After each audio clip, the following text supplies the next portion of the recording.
Hello students, मैं अजय यादव आपका आपके अपने यूट्यूब चैनल RS अकेडमी में स्वागत करता हूं। देखिए, हम लोगों के जो हमारा चैनल है इस पर साइंस, मैथ और रीजनिंग के क्लासेस चल रहे हैं। उसके अलावा आज हम लोग एक नया टॉपिक शुरू करने जा रहे हैं, करंट अफेयर की। नया हमारा जो भी क्लास होगा वो करंट अफेयर का होगा। आज से करंट अफेयर भी स्टार्ट हो गया है। तो यहाँ पर करंट अफेयर से मतलब करंट अफेयर में जो भी जितनी भी घटनाएं होती हैं जो वर्तमान में हमारे कॉम्पिटिटिव एग्जाम के लिए महत्वपूर्ण हो सकती हैं, उनके बारे में हम लोग डिस्कशन करेंगे। तो आज का हमारा पहला प्रश्न है, न्यूजीलैंड के प्रधानमंत्री कौन है जिन्होंने इसे कोरोना मुक्त घोषित किया है? अभी हाल ही में न्यूजीलैंड को कोरोना मुक्त घोषित किया गया था। यहाँ से आपसे एक बात पूछा है कि न्यूजीलैंड के प्रधानमंत्री कौन है? न्यूजीलैंड के कौन प्रधानमंत्री जिन्होंने क्या किया? न्यूजीलैंड को कोरोना मुक्त घोषित किया है। उस प्रधानमंत्री का नाम क्या है? तो न्यूजीलैंड के प्रधानमंत्री हैं जेसिंडा अर्डेन। Jacinda Arden. तो अभी हाल ही में न्यूजीलैंड की प्रधानमंत्री जेसिंडा अर्डेन ने न्यूजीलैंड को कोरोना मुक्त घोषित किया है। कौन है प्रधानमंत्री? जेसिंडा अर्डेन है। अब देखिए 8 जून को देखिए जो आपका न्यूजीलैंड है, न्यूजीलैंड में 8 जून को आखिरी मरीज जो अंतिम मरीज था वह ठीक हो गया। आखिरी मरीज को ठीक हो गया, मतलब न्यूजीलैंड में एक ही मरीज बचा था और वो 8 जून को क्या हो गया? पूर्ण रूप से स्वस्थ हो गया, मतलब कोरोना मुक्त हो गया। जिससे जब 8 जून 2020 को जब वो कोरोना मुक्त हो गया, मतलब कोरोना से छुटकारा पा गया, सही हो गया, और वह आखिरी और लास्ट मरीज भी था न्यूजीलैंड का। तो जब वह 8 जून 2020 को सही हो गया, तो 9 जून 2020 को न्यूजीलैंड की प्रधानमंत्री जेसिंडा अर्डेन ने न्यूजीलैंड को कोरोना मुक्त घोषित कर दिया। तो न्यूजीलैंड को कोरोना मुक्त कब घोषित किया गया? 9 जून 2020 को। 9 जून को किया गया। जो न्यूजीलैंड का आखिरी मरीज था वह 8 जून को ठीक हो गया था। इस कारण से 9 जून 2020 को न्यूजीलैंड को कोरोना मुक्त घोषित कर दिया गया। देखिए न्यूजीलैंड के प्रधानमंत्री कौन है? जेसिंडा अर्डेन है। अब देखिए न्यूजीलैंड से जुड़े कुछ महत्वपूर्ण प्रश्नों को हम लोग देख लेते हैं। जैसे पूछा जाता है न्यूजीलैंड की राजधानी क्या है? न्यूजीलैंड की राजधानी क्या है? तो न्यूजीलैंड की राजधानी वेलिंगटन है। न्यूजीलैंड की राजधानी कहाँ पर है? वेलिंगटन है। न्यूजीलैंड की राजधानी वेलिंगटन है। अब देखिए एक और प्रश्न यहाँ से पूछा जाता है कि जो न्यूजीलैंड है यहाँ पर जो जनजाति निवास करती है उसको क्या कहा जाता है? देखिए जो भी हमारा टॉपिक होगा वो करंट अफेयर से होगा, लेकिन जो भी हमारे स्टैटिक जीके का जो पोर्शन होता है उसको भी हम क्या करेंगे? करंट से जोड़कर लेकर चलेंगे। तो न्यूजीलैंड की बात हुई है तो न्यूजीलैंड के प्रधानमंत्री जेसिंडा अर्डेन, न्यूजीलैंड की राजधानी वेलिंगटन है। और बताया गया कि न्यूजीलैंड, देखिए न्यूजीलैंड के न्यूजीलैंड का राष्ट्रीय पक्षी कौन सा है? यह आपका कई बार पूछा गया। राष्ट्रीय पक्षी, न्यूजीलैंड का राष्ट्रीय पक्षी कौन है? कीवी है। कीवी न्यूजीलैंड का राष्ट्रीय पक्षी कीवी है। अभी हाल ही में जो एसएससी का एग्जाम हुआ था उसमें भी यह पूछा था कि न्यूजीलैंड का राष्ट्रीय पक्षी कीवी है। न्यूजीलैंड में जो जनजाति निवास करती है उस जनजाति को क्या कहा जाता है? या न्यूजीलैंड में जो न्यूजीलैंड के मूल निवासी हैं उन मूल निवासियों को क्या कहा जाता है? न्यूजीलैंड के मूल निवासियों को क्या कहा जाता है? तो न्यूजीलैंड के मूल निवासियों को माओरी कहा जाता है। माओरी।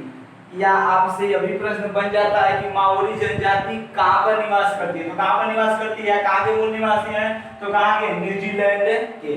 तो अभी हाल ही में न्यूजीलैंड को कोरोना मुक्त घोषित किया गया है। किसने किया है? जेसिंडा अर्डेन ने किया है। और वो कौन है? न्यूजीलैंड की प्रधानमंत्री हैं। न्यूजीलैंड की बात हुई तो उसकी राजधानी कहाँ पर है? वेलिंगटन है। राष्ट्रीय पक्षी कौन सा है? कीवी है। और वहाँ के मूल निवासी कौन लोग होते हैं या किनको मूल निवासी कहा जाता है? तो माओरी जनजाति को कहा जाता है। यहाँ पर हमारा दूसरा प्रश्न है, पहला समाप्त हुआ। दूसरा प्रश्न है कि हाल ही में वंदे भारत मिशन सुर्खियों में रहा है, इसका संचालन किस लिए किया जा रहा है? हाल ही में वंदे भारत मिशन सुर्खियों में रहा है, इसका संचालन किस लिए किया जा रहा है? तो इसका जवाब होगा विदेश में फंसे भारतीयों को, विदेश में फंसे भारतीयों को स्वदेश वापस लाने के लिए। तो देखिए हाल ही में वंदे भारत मिशन सुर्खियों में रहा है। इसका संचालन किस लिए किया जा रहा है? तो विदेश में फंसे भारतीयों को वापस लाने के लिए किया जा रहा है। तो देखिए हम लोग जानते हैं कि हमारा जो वर्तमान में पूरा विश्व कोरोना वायरस से प्रभावित है, और कोरोना वायरस से प्रभावित है जिसके कारण से बहुत से ऐसे देश हैं जहां पर दूसरे अन्य देशों के लोग फंसे हुए हैं। तो वैसे ही भारत के लोग कई देशों में फंसे हुए हैं, जिसके कारण से हमारी वायुसेना ने, किसने? वायुसेना द्वारा एक मिशन चलाया गया है, Vande Bharat mission.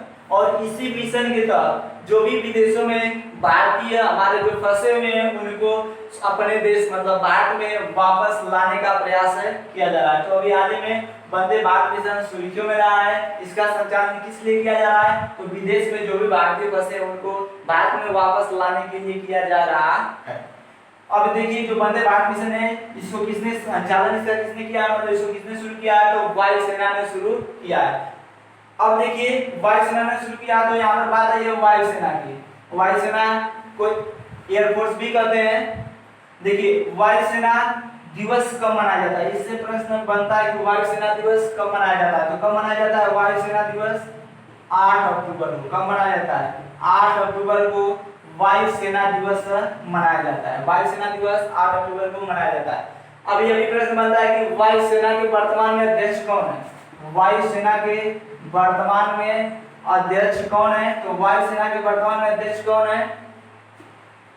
Air chief martial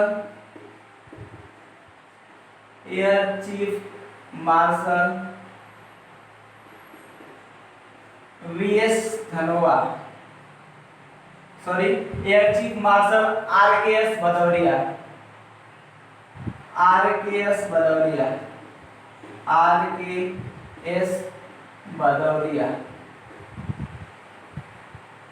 तो वर्तमान में वायुसेना के अध्यक्ष कौन है? Air chief marshal RKS Bhadauria ji हैं। कई बार ये प्रश्न कई बार पूछा गया है कि जो वायुसेना होती है वायुसेना का अध्यक्ष कौन होता है? तो केवल इसका पद ही पूछा जाता है। जो वायुसेना का अध्यक्ष होता है उसको एक उपाधि दी जाती है, कौन सी? एयर चीफ मार्शल की। तो कई बार ये पूछा गया है कि वायुसेना का अध्यक्ष कौन होता है? एयर चीफ मार्शल होता है। लेकिन वर्तमान में है कौन? Air chief marshal RKS Bhadauria है, वायुसेना के अध्यक्ष हैं। आई बात समझ में? अब देखिए वंदे भारत मिशन को शुरू किसने किया है? वायुसेना ने शुरू किया है। वायुसेना दिवस कब मनाया गया? 8 अक्टूबर को मनाया जाता है प्रत्येक वर्ष। वायुसेना के वर्तमान में अध्यक्ष कौन है? आरकेएस भदौरिया है। अच्छा वंदे भारत मिशन के अलावा एक और मिशन शुरू किया गया है, समुद्र सेतु मिशन। अब ये जो आपका समुद्र सेतु है इसको किसने शुरू किया है? बात वायुसेना की आई और विदेश से फंसे भारतीयों को वापस लाने की आई। तो अगला जो हमारा पॉइंट है वो ये भी बन जाता है, एक मिशन और है समुद्र सेतु मिशन। समुद्र सेतु मिशन को किसने शुरू किया है? तो समुद्र सेतु मिशन को शुरू किया है इंडियन नेवी ने, यानी कि नौसेना ने शुरू किया है। किसने शुरू किया है? नौसेना ने शुरू किया है, नेवी ने शुरू किया है। या नौसेना का एक मिशन है समुद्र सेतु मिशन। और यह किस लिए है? यह भी विदेश में फंसे भारतीयों को भारत में वापस लाने के लिए है। नौसेना की बात आई तो नौसेना दिवस 4 दिसंबर को मनाया जाता है। कब मनाया जाता है? 4 दिसंबर को मनाया जाता है। वर्तमान में नौसेना के अध्यक्ष कौन है? एडमिरल करमबीर सिंह। कौन? एडमिरल करमबीर सिंह है। अब हम लोग बढ़ते हैं अगले नेक्स्ट प्रश्न पर। देखिए अगला हमारा प्रश्न है, हाल ही में भारत में एशियाई शेरों की संख्या में कितने प्रतिशत की वृद्धि हुई है? तो अभी हाल ही में एक रिपोर्ट आई है, उस रिपोर्ट के मुताबिक भारत में एशियाई शेरों की संख्या में कितने परसेंट की वृद्धि हुई है? 29% की वृद्धि हुई है। कितने परसेंट की? 29% की वृद्धि दर्ज की गई है। देखिए पहले एशियाई शेरों की संख्या, पहले इनकी संख्या थी 523। पहले एशियाई शेरों की संख्या कितनी थी? 523 थी। लेकिन अब एक रिपोर्ट के मुताबिक 29% एशियाई शेरों की जनसंख्या बढ़ी है। तो वर्तमान में इसकी जनसंख्या 674 हो गई है। तो हाल ही में भारत में एशियाई शेरों की संख्या में कितने परसेंट की वृद्धि हुई है? 29% की वृद्धि हुई है, जिससे पहले जनसंख्या कितनी थी 523 थी, अब यह बढ़कर कितनी हो गई है 674 हो गई है। अब देखिए जनसंख्या यहाँ पर एशियाई शेरों की बढ़ी है, तो जो क्षेत्रफल था पहले मतलब जो जहाँ पर एशियाई शेरों को रखा जाता था वहाँ पर जो भी उद्यान थे उनका पूरा क्षेत्रफल था 22,000 वर्ग किलोमीटर। कितना 22,000 वर्ग किलोमीटर उसका क्षेत्रफल था। जो भी जहाँ पर ये लोग जिस उद्यान में जिस नेशनल पार्क में रखे जाते थे एशियाई शेर उसका कुल क्षेत्रफल कितना था 22,000 किलोमीटर वर्ग किलोमीटर था। अब जो क्षेत्रफल है वह भी बढ़ गया है और वो हो गया है 30,000 वर्ग किलोमीटर। कितना 30,000 वर्ग किलोमीटर हो गया है। तो अभी हाल ही में एशियाई शेरों की संख्या में 29% की मृत्यु हुई है भारत में, जिससे जनसंख्या पहले 523 थी अब बढ़कर 674 हो गई है। तो यहाँ पर एशियाई शेरों की बात हुई है, किनकी बात हुई है एशियाई शेरों की बात हुई है। तो यहाँ से एक प्रश्न बन जाता है कि भारत जो एशियाई शेर है, भारत में एशियाई शेरों के लिए कौन सा नेशनल पार्क प्रसिद्ध है? कौन सा ऐसा नेशनल पार्क है जहाँ पर अधिक मात्रा में एशियाई शेर पाए जाते हैं या एशियाई शेरों के लिए प्रसिद्ध है? तो भारत में है आपका गिर राष्ट्रीय उद्यान, गिर राष्ट्रीय उद्यान या गिर नेशनल पार्क। जो गिर राष्ट्रीय उद्यान है यह एशियाई शेरों के लिए प्रसिद्ध है। किसके लिए प्रसिद्ध है? एशियाई शेरों के लिए प्रसिद्ध है। कौन? गिर राष्ट्रीय उद्यान एशियाई शेरों के लिए क्या प्रसिद्ध है। अब देखिए यह भी प्रश्न बनता है कि गिर राष्ट्रीय उद्यान किस राज्य में है? गिर राष्ट्रीय उद्यान किस राज्य में? तो गिर राष्ट्रीय उद्यान गुजरात में। कहां पर स्थित है? गुजरात में स्थित है। तो एशियाई शेरों के लिए भारत में कौन सा राष्ट्रीय उद्यान या नेशनल पार्क प्रसिद्ध है? तो कौन है? गिर राष्ट्रीय उद्यान है। कहां पर है? गुजरात में स्थित है। अब देखिए यहाँ पर बात किसकी हुई है? गुजरात की। तो गुजरात की राजधानी गांधीनगर है। गुजरात की राजधानी गांधीनगर है। गुजरात के वर्तमान में चीफ मिनिस्टर कौन है? विजय रूपाणी। गुजरात के वर्तमान में चीफ मिनिस्टर कौन है? विजय रूपाणी है। अब देखिए गुजरात के वर्तमान में सीएम तो हो गए कौन? विजय रूपाणी। गवर्नर कौन है? आचार्य देवव्रत। गवर्नर गुजरात के कौन है?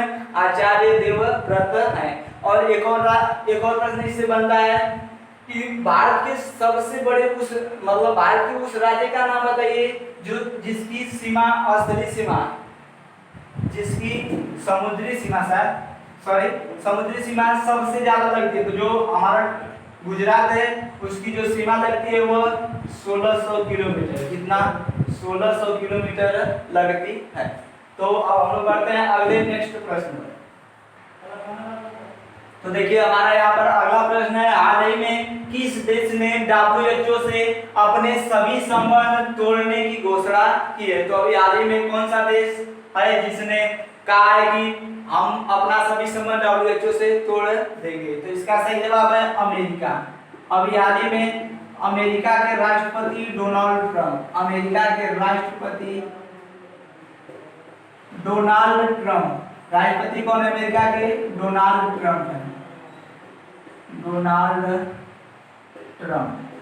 अभी हाल ही में अमेरिका के राष्ट्रपति डोनाल्ड ट्रंप ने WHO से अपने सभी संबंध तोड़ने की घोषणा की है। तो इस बात को सभी लोग जानते हो कि पूरा विश्व इसमें वर्तमान में कोरोना वायरस से प्रभावित है और कोरोना वायरस जो कि चीन के वुहान शहर से फैला हुआ है। तो जो WHO है, जो अमेरिका, इसने क्या किया है? WHO पर आरोप लगाया कि WHO अपना जो भी कार्य है उसको सही से अंजाम नहीं दे रहा है। देखिए विश्व में सबसे ज्यादा फंड WHO को देता है तो वह है आपका अमेरिका। अमेरिका सबसे ज्यादा पैसा देता है। इस कारण से अमेरिका को यह बात कही उसके राष्ट्रपति डोनाल्ड ट्रंप को कि हम सबसे ज्यादा पैसा देते हैं WHO को, लेकिन जो WHO है वह क्या कर रहा है? चीन की तरफदारी कर रहा है। इस कारण से WHO से अपना सभी नाता तोड़ने का फैसला किसने किया है? अमेरिका के राष्ट्रपति डोनाल्ड ट्रंप ने किया है। तो ऐसा करने वाला अमेरिका पहला देश बना है। तो प्रश्न ऐसे भी हो सकता है कि WHO से नाता तोड़ने वाला, अपना पूरा संबंध तोड़ने वाला पहला देश कौन सा बना है? तो कौन बना है? अमेरिका बना है। और जिसने के राष्ट्रपति हैं डोनाल्ड ट्रंप, जिन्होंने अभी हाल ही में घोषणा कर दी है कि WHO से मैं अपना सारा संबंध तोड़ने जा रहा हूँ। अब देखिए बात यहाँ पर किसकी हुई है? अमेरिका की हुई है। तो अमेरिका के वर्तमान में राष्ट्रपति कौन है? डोनाल्ड ट्रंप है। कौन है? डोनाल्ड ट्रंप है। अमेरिका की राजधानी कौन सी है? तो तो अमेरिका की राजधानी जो कैपिटल है कौन से, वाशिंगटन डीसी है। अमेरिका की राजधानी वाशिंगटन डीसी है। इससे ही प्रश्न बन जाता है कि जो अमेरिका की राजधानी वाशिंगटन डीसी है वह किस नदी के किनारे स्थित है। तो अमेरिका की जो राजधानी वाशिंगटन डीसी है यह किस नदी के किनारे स्थित है, पोटोमैक। अमेरिका की राजधानी किस नदी के किनारे स्थित है, तो पोटोमैक नदी के किनारे स्थित है अमेरिका की राजधानी वाशिंगटन डीसी। अब देखिए अमेरिका की बात यहाँ पर हुई है और अमेरिका ने किससे नाता तोड़ने का फैसला किया है, अमेरिका ने किससे नाता तोड़ने का फैसला किया है, WHO से। तो यहाँ पर दूसरी बार बात किसकी हुई है, WHO की हुई है। तो WHO का फुल फॉर्म क्या होता है, world health organization. World health organization, world health organization या इसको कहते हैं विश्व स्वास्थ्य संगठन। WHO वर्ल्ड हेल्थ ऑर्गेनाइजेशन या विश्व स्वास्थ्य संगठन। इसकी स्थापना कही जाती है, WHO की स्थापना कब की गई थी, 7 अप्रैल 1948 को। WHO की स्थापना कब की गई थी, 7 अप्रैल 1948 को की गई थी। वर्तमान में जो WHO है इसकी हेड कौन है, WHO के वर्तमान में हेड कौन है, तो Tedros Adhanom. Tedros Adhanom, Tedros Adhanom Ghebreyesus, Tedros Adhanom Ghebreyesus. तो वर्तमान में WHO के हेड कौन है, टेड्रोस एधानोम गेब्रेयेसस, या इतना याद रखिए टेड्रोस एधानोम। तो देखिए अभी हाल ही में WHO से अपना संबंध तोड़ने वाला दुनिया का पहला देश अमेरिका बना है और यह घोषणा अमेरिका के राष्ट्रपति डोनाल्ड ट्रंप ने की है। बात अमेरिका की हुई तो अमेरिका के बारे में आपको बताया गया। WHO वर्ल्ड हेल्थ ऑर्गेनाइजेशन 7 अप्रैल 1948 को इसकी स्थापना की गई थी और इसके वर्तमान में हेड कौन है, टेड्रोस एधानोम है। और जो WHO है इसका मुख्यालय, WHO का मुख्यालय कहाँ पर स्थित है, यह भी इम्पोर्टेंट है। तो जो WHO है इसका मुख्यालय यानी कि हेड क्वार्टर, WHO का हेड क्वार्टर जेनेवा में स्थित है। कहाँ पर स्थित है, जेनेवा में स्थित है, जो स्विट्जरलैंड में पड़ता है। तो WHO का मुख्यालय कहाँ पर स्थित है, जेनेवा में स्थित है। देखिए WHO की स्थापना 7 अप्रैल 1948 को की गई थी। तो यहीं से एक प्रश्न बन जाता है, 7 अप्रैल को कौन सा दिवस मनाया जाता है, तो 7 अप्रैल को विश्व स्वास्थ्य दिवस मनाया जाता है। 7 अप्रैल को कौन सा दिवस मनाया जाता है, विश्व स्वास्थ्य दिवस मनाया जाता है।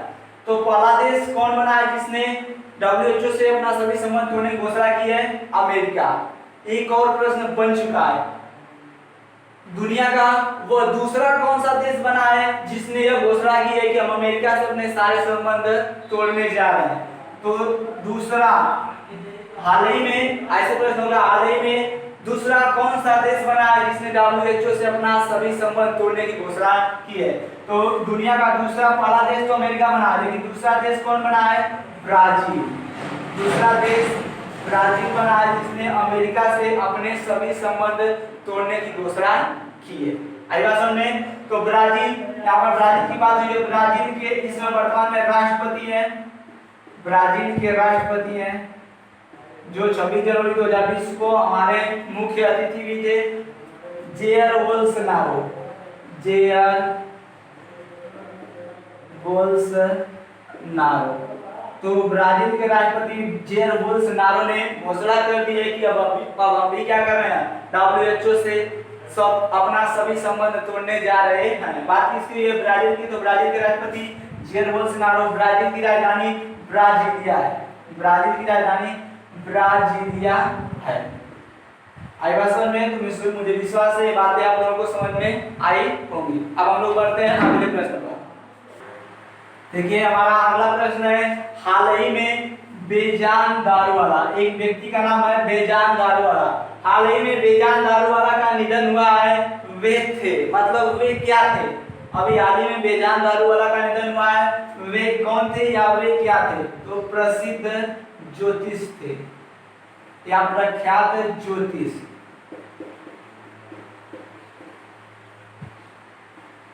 एस्ट्रोलॉजर या एस्ट्रोलॉजर थे। तो अभी हाल ही में बेजान दारूवाला का निधन हुआ है। वे एक प्रसिद्ध ज्योतिष थे या एस्ट्रोलॉजर थे। देखिए जो बेजान दारू वाला है, इन्होंने राजीव गांधी की हत्या की घोषणा की थी। राजीव गांधी की जब हत्या नहीं हुई थी तभी इन्होंने यह घोषणा कर दी थी। महान ज्योतिष थे, मतलब प्रसिद्ध ज्योतिष थे, इन्होंने यह घोषणा कर दी थी कि राजीव गांधी की हत्या होने वाली है। और जो हमारे वर्तमान में प्रधानमंत्री नरेंद्र मोदी जी हैं, वर्तमान में पीएम कौन है? मोदी है। मोदी जी के जीत की भी घोषणा किसने की थी? बेजान दारू वाला ने पहले ही कर दी थी। बेजान दारू वाला ने पहले ही यह घोषणा कर दी थी कि भारत के प्रधानमंत्री कौन बनेंगे? नरेंद्र मोदी जी बनेंगे। तो इस कारण से यह नाम हमारे लिए इम्पोर्टेंट है।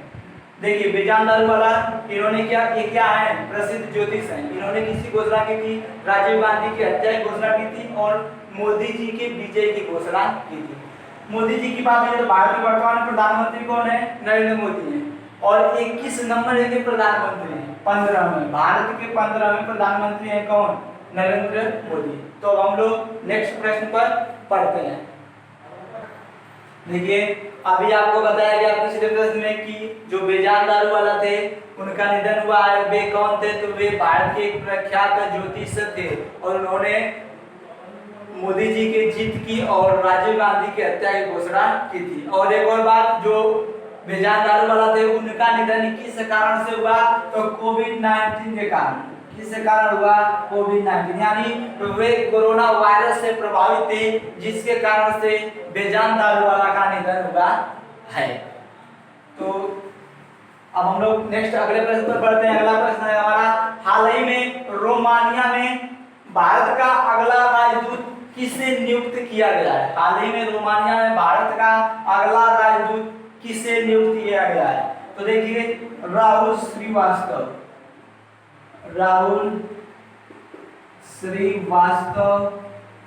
को अभी हाल ही में राहुल श्रीवास्तव को रोमानिया में भारत का अगला या नया राजदूत नियुक्त किया गया है। यहाँ पर बात किसकी हुई है? रोमानिया की।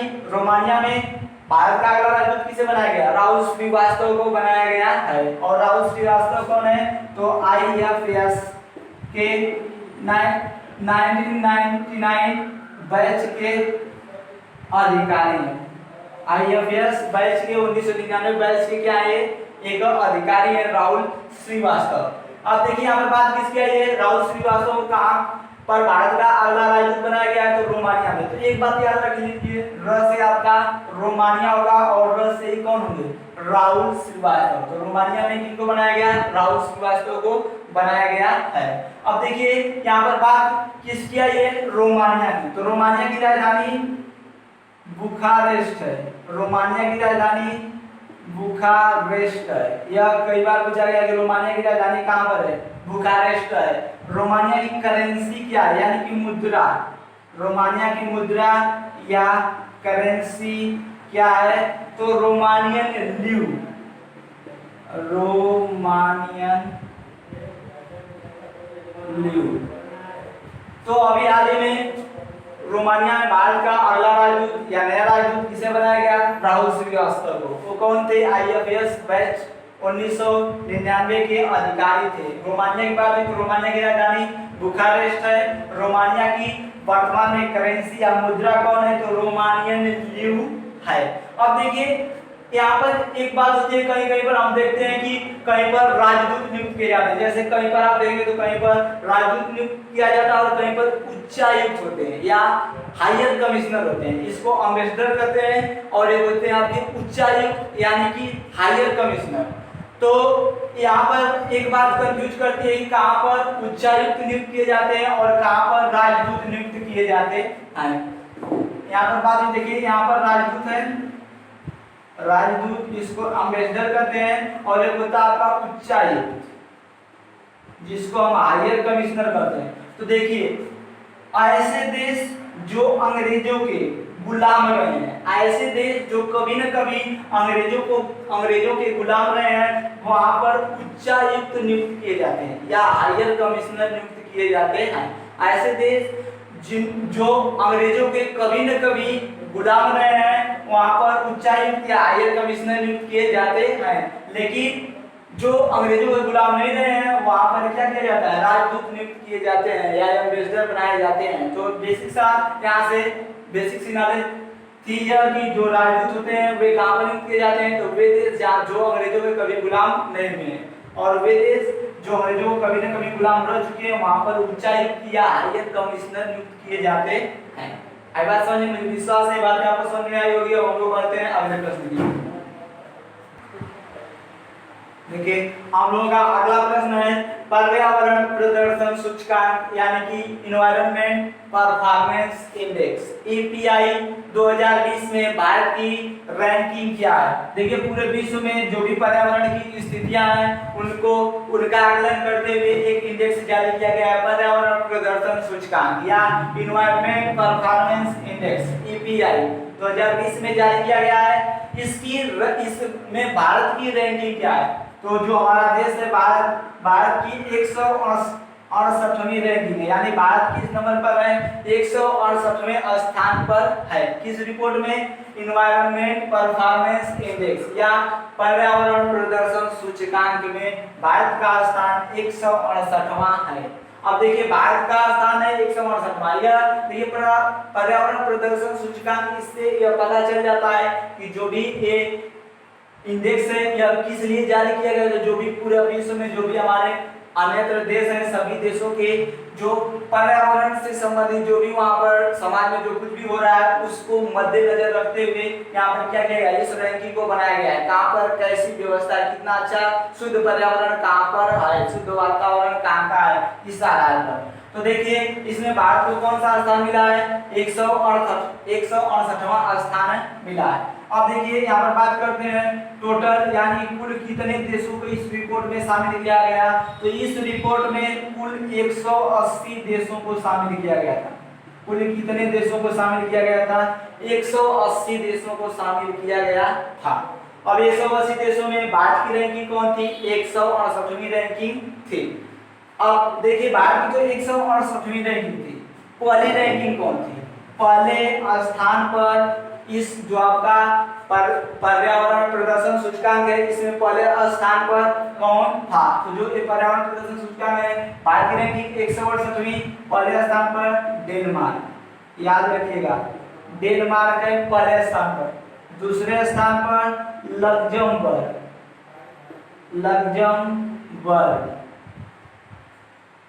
दूसरे स्थान पर कौन है, लग्जमबर्ग है। पहले पर डेनमार्क, दूसरे पर लग्जमबर्ग है।